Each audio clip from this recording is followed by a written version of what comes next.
ഇന്നലെ എല്ലാം നമ്മൾ കുറേ തപ്പി നോക്കി, അവിടെ കണ്ടില്ല. അവസാനം അവിടെ ഉണ്ടാകുന്നുള്ള പ്രതീക്ഷയിലായിരുന്നു. ഡോസ് കോഡ് പോയത് കൊണ്ടാണ് പോയത്. അവിടെ കാണാൻ പറ്റിയില്ല. കാലത്ത് പെട്ടെന്ന് നോക്കുമ്പോഴായിരുന്നു ഇവിടെ പൊന്തിയിരിക്കുകയായിരുന്നു.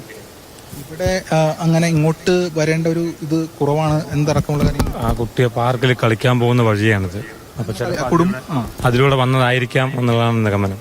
കാൽവഴുതി വിടാനുള്ള സാധ്യത കുറവല്ലേ? ഇങ്ങോട്ട് തന്നെ വന്നിരിക്കുന്നത്. കറക്റ്റായിട്ട് ഇതിൽ കൂടെ തന്നെ വന്നിരിക്കുന്നത്, നടന്നു വന്നിരിക്കുന്നത്. ചാടാൻ പോരാ, അത്ര ചെറിയ കുട്ടിയല്ലേ. അതുകൊണ്ട്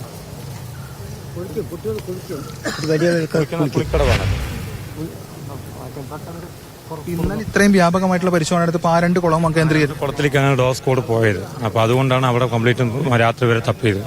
അതിപ്പോൾ ഇങ്ങോട്ടുള്ള വരുന്നുള്ള പ്രതീക്ഷ ഉണ്ടായിരുന്നില്ല. അതാണ് സംഭവം. ഇന്നലെ ഇങ്ങനെ ഒരു കാര്യം കണ്ടിരുന്നുമില്ല. ഇന്നലെ ഈ വഴിക്ക് വരുന്നത് കാണുകയും ചെയ്തിട്ടില്ല ആരും. ഇന്ന് രാവിലെയാണ് പെട്ടെന്ന് ഇന്ന് രാവിലെ വരുമ്പോഴാണ് പെട്ടെന്ന് കണ്ടത്. കുളിച്ചിട്ട് പോയിട്ടുണ്ടായിരുന്നു. 2 പേരും വൈകിട്ട് കുളിച്ചിട്ടുണ്ട്, കാലത്ത് കുളിച്ചിട്ടുണ്ട്. അവർ ഒന്നും കണ്ടിട്ടില്ല.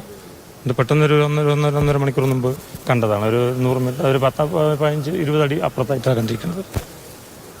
ഒരു നാട് മുഴുവൻ ഈ കുഞ്ഞ് മടങ്ങി വരുമെന്ന ഒരു പ്രതീക്ഷയിൽ വലിയ തെരച്ചിലൊക്കെ ആയിരുന്നു.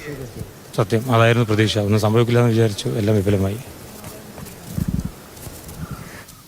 അങ്ങനെ വേദനയോട് കൂടിയാണ് അവിടെയുള്ള ഓരോരുത്തരും സംസാരിക്കുന്നത്. കാരണം കഴിഞ്ഞ ദിവസം ആ കുഞ്ഞിന് വേണ്ടി, കഴിഞ്ഞ ദിവസം മുതൽ ഈ സമയം വരെ ആ കുഞ്ഞിന് വേണ്ടിയുള്ള തിരച്ചിലിൽ പങ്കാളികളായവരാണ് അവർ ഓരോരുത്തരും. അങ്ങനെ വേദനിപ്പിക്കുന്ന വിവരമാണ് ഇപ്പോൾ പാലക്കാട് ചിറ്റൂരിൽ നിന്നും വന്നത്.